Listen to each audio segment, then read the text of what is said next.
ಗುರುಭ್ಯೋ ನಮಃ ಹರಿ ಓಂ. ನನ್ನೆಲ್ಲ ಪ್ರೀತಿಯ ವೀಕ್ಷಕರಿಗೆ ಭಕ್ತಿಪೂರ್ವಕ ನಮಸ್ಕಾರಗಳು. ಎಲ್ಲರೂ ಕ್ಷೇಮವಾಗಿದ್ದೀರಾ ಅಂತೇಳಿ ಭಾವಿಸುತ್ತೇನೆ. ವರ್ಷ ಭವಿಷ್ಯದ ವಿಶೇಷ ಸಂಚಿಕೆಗೆ ನಿಮ್ಮೆಲ್ಲರೂ ಕೂಡ ಭಕ್ತಿಪೂರ್ವಕ ಸ್ವಾಗತಗಳು. 2026 ಧನುಸ್ಸು ರಾಶಿಯವರಿಗೆ ಲಾಭದಾಯಕ ವರ್ಷವ ಅಥವಾ ನಷ್ಟದ ವರ್ಷವ ಅಂತೇಳಿ ತುಂಬ ಜನ ಕನ್ಫ್ಯೂಸ್ ಮಾಡ್ಕೊಂಡಿದ್ರೆ, ಭಯದ ವಾತಾವರಣವನ್ನು ಇಟ್ಕೊಂಡಿದ್ರೆ, ಅಥವಾ ಮನಸ್ಸಿನಲ್ಲಿ ಮನೆಯಲ್ಲಿ ಅಶಾಂತಿ ಕಾಡಿಸ್ತಾ ಇದ್ರೆ, ಖಂಡಿತ ನಿಮ್ಮೆಲ್ಲ ಗೊಂದಲವನ್ನು, ನಿಮ್ಮೆಲ್ಲ ಸಮಸ್ಯೆಗಳನ್ನು ದೂರ ಮಾಡ್ಕೊಳ್ಳಿ. 2026 ಧನುಸ್ಸು ರಾಶಿಯವರಿಗೆ ಶುಭ. ಯಾವ ರೀತಿ ಶುಭವನ್ನು ಗುರು, ಶನಿ, ರಾಹು, ಕೇತು, ರವಿ, ಬುಧ ಕರುಣಿಸ್ಕೊಡ್ತಾನೆ ಅಂತ ಹೇಳಿದ್ರೆ, ಎಲ್ಲ ರೀತಿಯ ಅನುಕೂಲಗಳನ್ನು ಈ ವರ್ಷ ಮಾಡಿಕೊಡ್ತಕ್ಕಂಥ. ಪ್ರಮುಖವಾಗಿ ಮಿಥುನ ರಾಶಿಯಲ್ಲಿ ಗುರು ಇದ್ದಾಗ ನಾನಾ ರೀತಿಯ ಶುಭವನ್ನು ತಂದುಕೊಡುವನಾಗ್ತಾನೆ. ಯಾರಿಗೆ ಕಲ್ಯಾಣ ಭಾಗ್ಯ ಇನ್ನೂ ಕೂಡ ಬಂದಿಲ್ಲ, ತುಂಬ ಜನ ಮದುವೆ ಆಗಬೇಕು, ಮದುವೆ ಅಭಿಲಾಷಿ ಯಾರು ತುಂಬ ಜನ ಇಟ್ಕೊಂಡಿದ್ದಾರೋ ಅವ್ರಿಗೆಲ್ಲ ಈ ವರ್ಷ ಈಡೇರತಕ್ಕಂಥದ್ದು. ಪ್ರಮುಖವಾಗಿ ಮೂಲ ನಕ್ಷತ್ರದಲ್ಲಿರತಕ್ಕಂಥವ್ರಿಗೆ. ಯಾಕೆ ಈ ನಕ್ಷತ್ರವನ್ನೇ ಒತ್ತಿ ಹೇಳ್ತಾ ಇದ್ದೀನಿ ಅಂತ ಹೇಳಿದ್ರೆ, ತುಂಬ ಜನ ಮೂಲ ನಕ್ಷತ್ರ ಅಂದರೆ ಸಾಕು ಮದುವೆಗೆ ಹಿಂದೆ ಮುಂದೆ ಮಾಡತಕ್ಕಂಥವ್ರು ತುಂಬ ಜನ ಈ ಯುಗದಲ್ಲೂ ಕೂಡ ಇದ್ದಾರೆ. ಮೂಲ ನಕ್ಷತ್ರದಲ್ಲಿ ಪಾದಗಳು 4 ಪಾದಗಳಲ್ಲಿ ಇಂತಿಷ್ಟ ಪಾದಗಳಲ್ಲಿ ಜನನವಾದರೆ ಮಾತ್ರ ದೋಷ ಅಂತಿದೆ. ಆದರೆ ಗಂಡುಮಕ್ಕಳು ಮೂಲ ನಕ್ಷತ್ರದ ಜನವಾಗಿದ್ರು ಕೂಡ ದೋಷ ಅಂತ ಪರಿಗಣಿಸತಕ್ಕಂಥ ಜನ ಇನ್ನೂ ಕೂಡ ಇದ್ದಾರೆ. ಹಾಗಾಗಿ ಎಷ್ಟೋ ಜನ ಮೂಲ ನಕ್ಷತ್ರದವರು ಇನ್ನು ಮದುವೆ ಆಗದೆ ಅಭಿಲಾಷೆ ಇಟ್ಕೊಂಡು ತುಂಬಾ ಕಷ್ಟಪಡ್ತಿದ್ದವರಿಗೆ ಖಂಡಿತ ಶುಭ ಸುದ್ದಿ ಖಂಡಿತ ಇದೆ. ಈ ವರ್ಷ ಪ್ರಯತ್ನವನ್ನ ಪಟ್ಟರೆ ವಿತಿನ್ ಜೂನ್ ಒಳಗೆ ಮದುವೆ ಸೆಟ್ ಆಗಿ ಶುಭ ಜೀವನವನ್ನ, ಸುಖ ಜೀವನವನ್ನ ನೀವು ನಡೆಸ್ಕೊಡ್ಬೋದು. ಆರ್ಥಿಕವಾಗಿ ಎಲ್ಲ ರೀತಿಯ ಲಾಭವನ್ನ ನೀವು ಪಡ್ಕೊಳ್ತೀರಾ. ಧನುಸ್ಸು ರಾಶಿಯವರು ನಾನಾ ರೀತಿಯ ತೊಂದರೆಗಳು ದೂರವಾಗುತ್ತೆ, ನಾನಾ ರೀತಿಯ ಬಾಧೆಗಳು ದೂರವಾಗತ್ತೆ. ಅನಿರೀಕ್ಷಿತ ಲಕ್ಷ್ಮಿ ಆಗಮನದಿಂದ ವ್ಯಾಪಾರದಲ್ಲಿ ಅನುಭವಿಸತಕ್ಕಂತಹ ಸಣ್ಣ ಪುಟ್ಟ ಸಮಸ್ಯೆಗಳನ್ನು ದೂರ ಮಾಡಿಕೊಂಡು ನೆಮ್ಮದಿಯಿಂದ ಇರತಕ್ಕಂಥದ್ದಾಗತ್ತೆ ಅಂತ. ಖಂಡಿತ ಹೌದು. ಧನುಸ್ಸು ರಾಶಿಯವ್ರಿಗೆ ಯಾವ ರೀತಿ ಆಗ್ಬಿಟ್ಟಿದೆ ಅಂತ ಹೇಳಿದ್ರೆ, ಲಕ್ಷ್ಮಿ ಆಗಮನವೇನೋ ಯಥೇಚ್ಛವಾಗಿ ಆಗ್ತಾ ಇದೆ, ಆದ್ರೆ ವ್ಯಾಪಾರ ವ್ಯವಹಾರದಲ್ಲಿರತಕ್ಕಂಥ ಒಂದಷ್ಟು ಸಮಸ್ಯೆಗಳು ನಿಮಗೆ ಉನ್ನತಿಯನ್ನ ಕೊಡ್ತಾ ಇಲ್ಲ. ಎಲ್ಲ ಸಮಸ್ಯೆಗಳು ದೂರವಾಗತಕ್ಕಂಥದ್ದು ಖಂಡಿತ ಲಕ್ಷ್ಮಿ ನಗರದಲ್ಲಿ ನಿಮಗೆ ಇಷ್ಟೈಶ್ವರ್ಯ ಈ ವರ್ಷ ಪ್ರಾಪ್ತಿ. ಇಷ್ಟೈಶ್ವರ್ಯ ಅಂದ್ರೆ ಏನು? ಕೆಲವ್ರಿಗೆ ಮನೆ ತೆಗೆದುಕೊಳ್ಬೇಕು ಅಂತ ಇರುತ್ತೆ, ಕೆಲವ್ರಿಗೆ ಸೈಡ್ ತೆಗೆದುಕೊಳ್ಬೇಕು ಅಂತ, ಕೆಲವೊಂದು ಕಾರ್ ತೆಗೆದುಕೊಳ್ಬೇಕು. ಈ ತರ ನಿಮ್ಮ ಮನಸ್ಸಲ್ಲಿ ಏನೋ ಒಂದು ಇಷ್ಟಾರ್ಥ ಇರುತ್ತೆ. ಖಂಡಿತ ಆ ಇಷ್ಟಾರ್ಥ ಈ 2026ರಲ್ಲಿ ಧನುಸ್ಸು ರಾಶಿಯವರಿಗೆ ಈಡೇರತಕ್ಕಂಥದ್ದು. ಹಾಗೆಯೇ ವ್ಯಾಪಾರ ವ್ಯವಹಾರದಲ್ಲಿ ಲಾಭವನ್ನು ಕಾಣುವಂತರಾಗ್ತೀರಾ. ಸಂತಾನದ ಅಪೇಕ್ಷೆ ಇದ್ದವರಿಗೂ ಕೂಡ ಒಳ್ಳೆ ಶುಭ ಸುದ್ದಿ ಕಾದಿದೆ. ಇನ್ನು ಗುರು ಕಟಕ ರಾಶಿಗೆ ಸಂಚಾರವನ್ನು ಮಾಡಿದಾಗ 8ನೇ ಸ್ಥಾನಕ್ಕೆ ಬರ್ತಾನೆ. ಖಂಡಿತವಾಗಿಯೂ ನಾನಾ ರೀತಿಯ ಸಮಸ್ಯೆಯನ್ನ ಧನುರಾಶಿಯವರು ಕೊಡ್ತಕ್ಕಂಥ. ವೃತ್ತಿಪರ ತಿರುಗಾಟ ಜಾಸ್ತಿ ಆಗುತ್ತೆ, ಕೆಲಸದಲ್ಲಿ ಟೆನ್ಷನ್ಸ್, ಒತ್ತಡ, ಕಿರಿಕಿರಿ ಜಾಸ್ತಿ ಆಗತಕ್ಕಂಥದ್ದು ಅಂತ. ಅಂದ್ರೆ ಒಂದು ಕಡೆ ಕರೆಕ್ಟಾಗಿ ಕೂತ್ಕೊಂಡು ನಿಂತ್ಕೊಂಡು ಕೆಲಸವೇ ಮಾಡಕ್ ಸಾಧ್ಯವೇ ಇಲ್ಲ. ಮತ್ತಿನ್ನೆಲ್ಲೋ ಇರ್ತೀರಾ, ಮತ್ತಿನ್ನೇ ಉದ್ಯೋಗ ಮಾಡಬೇಕು ಅಂತೀರಾ, ಮತ್ತೇನೋ ವ್ಯಾಪಾರ ಮಾಡಬೇಕು ಅಂತೀರಾ, ಅಥವಾ ಉದ್ಯೋಗವನ್ನು ಮಾಡ್ತಾ ಇದ್ರೆ ಸರಿ ಬರ್ತಾ ಇಲ್ಲ, ಬೇರೆಯವ್ರನ್ನ ಚೇಂಜ್ ಮಾಡಿಬಿಡ್ಲ ಕಂಪ್ನಿಯನ್ನ, ಅಥವಾ ಇರತಕ್ಕಂಥ ಕಡೆ ಸ್ವಲ್ಪ ಸಹಿಸ್ಕೊಳ್ಳ, ಅಥವಾ ಈ ಸ್ಥಳದಿಂದ ಬೇರೆ ಬ್ರಾಂಚ್ಗೆ ಹಾಕಿಸ್ಕೊಳ್ಳ. ನಾನಾ ರೀತಿಯ ಟೆನ್ಷನ್ಸ್ಗಳು, ಗೊಂದಲಗಳು ನಿಮ್ಮನ್ನ ಹಿಂಡುವಂತಾಗತ್ತೆ. ಕೆಲಸದಲ್ಲಿ ಯಥೇಚ್ಛವಾಗಿ ಒತ್ತಡ ಜಾಸ್ತಿ ಆಗುತ್ತೆ, ಅದು ಆರೋಗ್ಯದ ಮೇಲೆ ಕೂಡ ಪರಿಣಾಮ ಬೀಳತಕ್ಕಂಥದ್ದು. ಮಾನಸಿಕವಾಗಿ ಕುಗ್ತೀರಾ ಧನುಸ್ಸು ರಾಶಿಯವರು. ನೀವು ಮಾಡತಕ್ಕಂಥ ಎಲ್ಲ ಕೆಲಸ ಕಾರ್ಯದಲ್ಲೂ ಕೂಡ ವಿಳಂಬವಾಗತಕ್ಕಂಥದ್ದು. ಏನ್ ಸಮಸ್ಯೆ ಬರೋದಿಲ್ಲ ಅನ್ಕೊಂಡಿರ್ತಾರಲ್ಲ, ಅಲ್ಲಿ ದೊಡ್ಡ ಸಮಸ್ಯೆ ಬೆಟ್ಟದ ರೀತಿ ಬಂದು ನಿಂತ್ಕೊಳತಕ್ಕಂಥದ್ದಾಗತ್ತೆ. ಹಿಂದೆನೂ ಹೋಗಕ್ಕಾಗದೆ ಮುಂದೆನೂ ಹೋಗಕ್ಕಾಗದೆ ಸಫರ್ ಪಡತಕ್ಕಂಥ ಸನ್ನಿವೇಶಗಳು ಜಾಸ್ತಿ ಆಗುತ್ತೆ. ನಿಮ್ಮ ಅಕ್ಕಪಕ್ಕದವರು ನಿಮ್ಮೊಂದಿಗೆ ಮನಸ್ತಾಪಗಳನ್ನ ಮಾಡ್ಕೊಳ್ತಾರೆ. ಯಾರನ್ನ ನೀವು ಆತ್ಮೀಯರು ಕಷ್ಟಕ್ಕೆ ಖಂಡಿತ ಅವ್ರು ನನ್ನ ಜೊತೆ ನಿಂತ್ಕೊಳ್ತಾರೆ ಅಂತ ಹೇಳ್ತೀರಾ, ಆ ವ್ಯಕ್ತಿಗಳೇ ಸರಿಯಾಗಿ ಈ ವರ್ಷ ನಿಮಗೆ ರೆಸ್ಪಾನ್ಸ್ ಮಾಡೋದಿಲ್ಲ.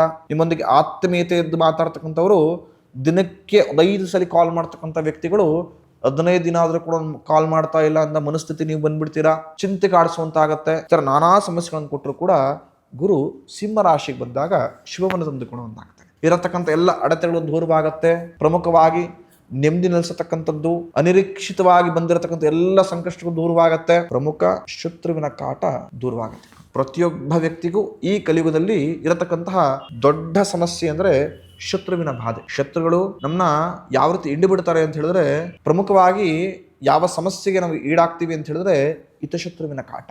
ಶತ್ರುಗಳು ಮುಂದೆ ನಿಂತುಕೊಳ್ತಾರೆ, ನಾವು ಫೇಸ್ ಮಾಡಿಬಿಡ್ತೇವೆ. ಆದರೆ ಹಿತಶತ್ರುಗಳು ನಮ್ಮೊಂದಿಗೆ ಎದ್ದು ವಂಚನೆ ಮಾಡಿ ಬೆನ್ನಿಗೆ ಚೂರಿ ಹಾಕತಕ್ಕಂಥ. ಯಾರೂ ಕೂಡ ಊಹಿಸಕ್ಕೆ ಸಾಧ್ಯವೇ ಇರ್ತಿರ್ಲಿಲ್ಲ, ಇಂಥ ವ್ಯಕ್ತಿ ನನ್ನ ವಿರುದ್ಧ ಇಷ್ಟು ಮಸಲತನ ಮಾಡ್ತಾ ಇದ್ದಾನ ಅಂತ. ಆ ತಿಳ್ಕೊಳ್ಳೋ ಅಷ್ಟೇ ಕಾಲವೇ ಮಿಂಚೋಗಿರುತ್ತೆ. ಅಂತ ಪರಿಸ್ಥಿತಿ ಧನುಸ್ಸು ರಾಶಿಯವರಿಗೆ ಈ ವರ್ಷ ಬರತಕ್ಕಂಥದ್ದು. ಒತ್ತಿ ಹೇಳ್ತಾ ಇದ್ದೇನೆ, ಜಾಗೃತ ಆಗಿರತಕ್ಕಂಥದ್ದು ಧನುಸ್ಸು ರಾಶಿಯವರು. ಇನ್ನು ಶನೇಶ್ವರ ಅರ್ಧಾಷ್ಟಮ ಶನಿ ಶುಭವನ್ನ ತಂದು ಕೊಡ್ತಾನ ಅಂತ ಹೇಳಿ ಯೋಚನೆ ಮಾಡಿದ್ರೆ, ಖಂಡಿತವಾಗಿಯೂ ಪರೀಕ್ಷೆಯನ್ನ, ಸಂಕಷ್ಟವನ್ನ ಈ ವರ್ಷ ತಂದು ಕೊಡತಕ್ಕಂಥ. ನಾನಾ ರೀತಿಯ ಗೊಂದಲಗಳು, ನಾನಾ ರೀತಿಯ ಮನಸ್ತಾಪ ಜನರೊಳಗೆ, ಧನವ್ಯಯ ಆಗತಕ್ಕಂಥದ್ದು ಜಾಸ್ತಿ ಇದೆ. ಹಣಕಾಸಿನ ವಿಚಾರದಲ್ಲಂತೂ ಇಷ್ಟು ಲಾಭ ನೋಡ್ತಾ ಇದ್ರು ಕೂಡ ಕೈಲಿ ₹1 ಉಳಿತಾ ಇಲ್ಲ ಅಂತ ಮನಸ್ಥಿತಿಗೆ ಬಂದ್ಬಿಡ್ತೀರಿ.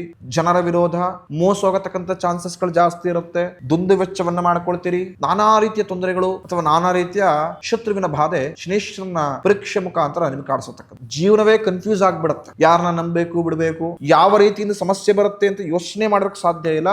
ಅಂತೆಲ್ಲ ಮಾರ್ಗದಲ್ಲಿ ಸಮಸ್ಯೆ ಬರ್ತಕ್ಕಂಥ ಶುರು ಆಗ್ಬಿಡುತ್ತೆ. ಆರಾಮಾಗಿ ಹೋಗ್ತಾ ಇದ್ದ ಜೀವನ ಇದ್ದಕ್ಕಿದ್ದಂಗೆ ಏರುಪೇರಾಗತಕ್ಕ. ಯಾರನ್ನ ನಂಬಬೇಕು, ಯಾವ ಸ್ಥಳದಲ್ಲಿ ಹೂಡಿಕೆ ಮಾಡಬೇಕು, ಯಾವ ಸ್ಥಳದಲ್ಲಿ ಲಾಭವನ್ನು ನೋಡಬೇಕು ಅಂತ ಕನ್ಫ್ಯೂಸ್ ಸ್ಟೇಜ್ ಬರ್ತೀರಾ.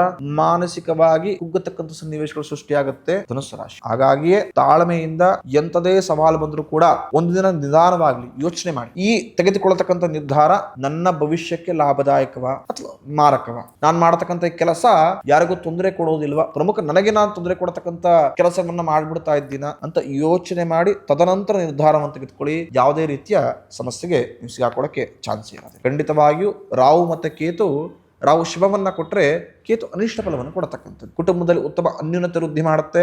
ನಿಮ್ಮ ಕಷ್ಟ ಕಾಲದಲ್ಲಿ ಧನುಸ್ಸು ರಾಶಿಯವರಿಗೆ ಇರತಕ್ಕಂಥಷ್ಟು ವ್ಯಾಜ್ಯಗಳು ನಿಮ್ಮ ಸಹೋದರರೇ ನಿಮ್ಮ ಜೊತೆ ನಿಂತ್ಕೊಂಡು ದೂರ ಮಾಡಿಕೊಡ್ತಾರೆ.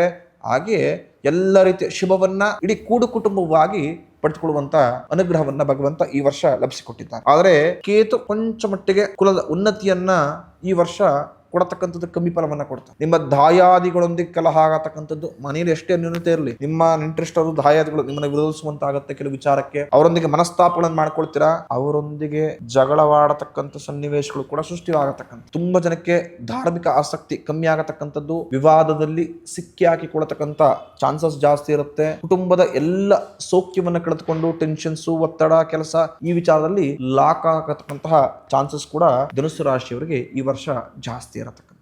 ಎಷ್ಟು ತಾಳ್ಮೆಯಿಂದ ಈ ವರ್ಷವನ್ನು ನಿಭಾಯಿಸ್ತಿರೋ ಅಷ್ಟು ಲಾಭವನ್ನ ಧನುಸ್ಸು ರಾಶಿಯವರು ಪಡೆದುಕೊಳ್ಬಹುದು. ಈ ವರ್ಷ ಧನುಸ್ಸು ರಾಶಿಯವರು ಗಣಪತಿಯನ್ನ ಆರಾಧನೆ ಮಾಡತಕ್ಕಂಥ. ಖಂಡಿತ 2026 ಗಣಪತಿ ಅನುಗ್ರಹದಿಂದ ಇರತಕ್ಕಂಥ ಸಂಕಷ್ಟಗಳು, ಬರತಕ್ಕಂಥ ಸಂಕಷ್ಟಗಳು ದೂರವಾಗತ್ತೆ. ಹಾಗೂ ಮನಸ್ಸಿನ ಎಲ್ಲ ಇಷ್ಟೈಶ್ವರ್ಯವನ್ನ ಆ ಮಹಾಗಣಪತಿ ಈಡೇರಿಸಿಕೊಡ್ತಾನೆ. ಖಂಡಿತ ಈ ವರ್ಷ ಶುಭವಾಗಲಿ ಅಂತ ಹೇಳಿ ನಾನು ಕೂಡ ಆಶಿಸ್ತೇನೆ. ಮುಂದಿನ ಸಂಚಿಕೆಯಲ್ಲಿ ಸಿಗೋಣ. ಮಕರ ರಾಶಿಯವರ ಆರೋಗ್ಯ 2026 ಯಾವ ರೀತಿ ಇದೆ, ಜಾಗೃತ ಆಗಿರಬೇಕಾ ಅಥವಾ ನೆಮ್ಮದಿಯ ಜೀವನವನ್ನ 2026 ಕಟ್ಕೊಳ್ಬಹುದಾ ಅಂತ ಹೇಳಿ ಮುಂದಿನ ಸಂಚಿಕೆ ತಿಳಿಸ್ಕೊಡ್ತೇನೆ. ಭವಿಷ್ಯ ದರ್ಶನ ಯೂಟ್ಯೂಬ್ ಚಾನಲ್ನ ಸಬ್ಸ್ಕ್ರೈಬ್ ಮಾಡ್ಕೊಳ್ಳಿ. ಹಾಗೂ ನಮ್ಮ ಎಲ್ಲ ಸೋಷಿಯಲ್ ಮೀಡಿಯಾ ಪೇಜ್ಗಳನ್ನ ಫಾಲೋ ಮಾಡೋ ಮುಖಾಂತರ ಪ್ರತಿನಿತ್ಯವೂ ಕೂಡ ಧಾರ್ಮಿಕ, ಆಧ್ಯಾತ್ಮಿಕ, ವಾಸ್ತು ಸಹಿತವಾಗಿ ದಿನನಿತ್ಯ ಯಾವ ರೀತಿ ದೇವರ ಪೂಜೆಯನ್ನ ಹಾಗೂ ಧನಾತ್ಮಕ ಶಕ್ತಿಯನ್ನ ವೃದ್ಧಿ ಮಾಡ್ಕೊಳ್ಬಹುದು ಅಂತ ತಿಳಿದುಕೊಳ್ಳಿ. ಶುಭಮಸ್ತು.